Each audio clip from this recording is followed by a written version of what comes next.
தென்னிந்தியாவின் மிகப்பெரிய சர்வதேச பிளாஸ்டிக் கண்காட்சி. புதிய திட்ட யோசனைகளுடன் பிளாஸ்டிக் தொழில் முயற்சியை கிக் ஸ்டார்ட் செய்யுங்கள். இந்தியா, சீனாவிலிருந்து 350க்கும் மேற்பட்ட கண்காட்சியாளர்கள், 75க்கும் மேற்பட்ட இயந்திரங்களின் நேரடி டெமோக்கள். ஜூன் 14 முதல் 17 வரை சென்னை வர்த்தக மையத்தில். அனுமதி இலவசம். கன்னட திரைப்பட நட்சத்திரம் தர்ஷன் கைதில் ஹீரோவாக மாறியிருக்கிறார் போலீஸ் அதிகாரி. எப்படி, என்ன நடந்தது என்று பார்க்கலாம். கன்னட திரையுலகின் மிகப்பெரிய நட்சத்திரங்களில் ஒருவரான தர்ஷன் வெறித்தனமான ரசிகரின் கொலையில் சிக்கி சிறையில் உள்ளார்.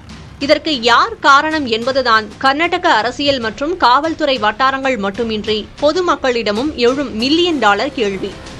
ரசிகர் ரேணுகாசாமியின் கொலை புதிர்களை தர்ஷனின் காதலி பவித்ரா உள்பட 17 குற்றவாளிகளோடு தொடர்பு படுத்தும் போது ஒரு கதாபாத்திரம் தனித்து நிற்பது தெரியவந்தது.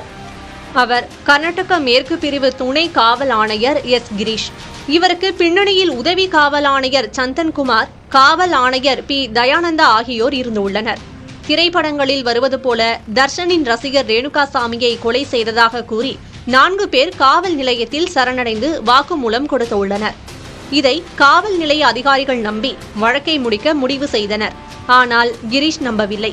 பொதுவாக ரவுடிகள் உள்ளிட்டோரின் கொலை வழக்குகளில் சரணடைவது பாதுகாப்பு காரணங்களுக்காக தான் நடக்கிறது.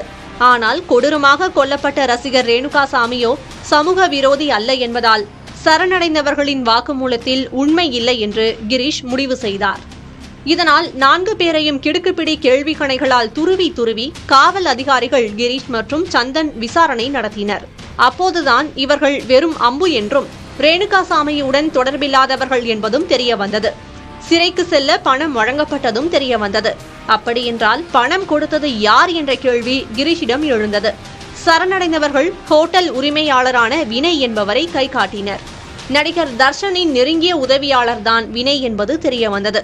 இதனால் நேரத்தை வீணடிக்காமல் உடனடியாக வினைக்கு கட்டம் கட்டியது கிரீஷ் மற்றும் சந்தன் குழு. தர்ஷனின் உத்தரவின் பேரிலேயே ரேணுகாசாமியை RR நகரில் உள்ள குடோனுக்கு அழைத்து சென்று சித்திரவதை செய்து கொன்று உடலை கால்வாயில் வீசியதும் தெரிய வந்தது.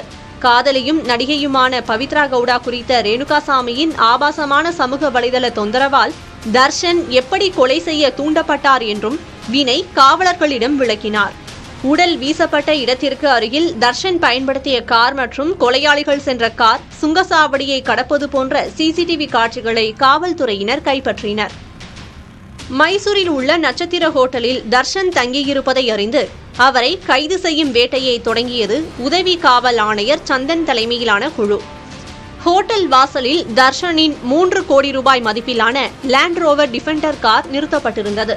நான் என் காரில் வருகிறேன் என்று தர்ஷன் கூறினார்.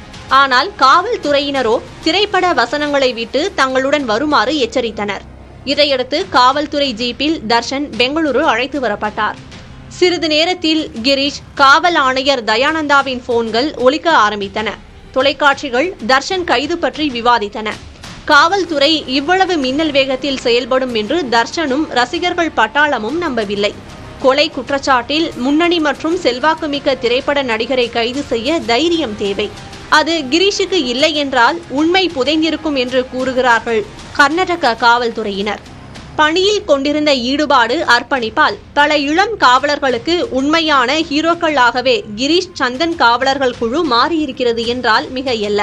புதிய தலைமுறைக்காக GS பாலமுருகன்.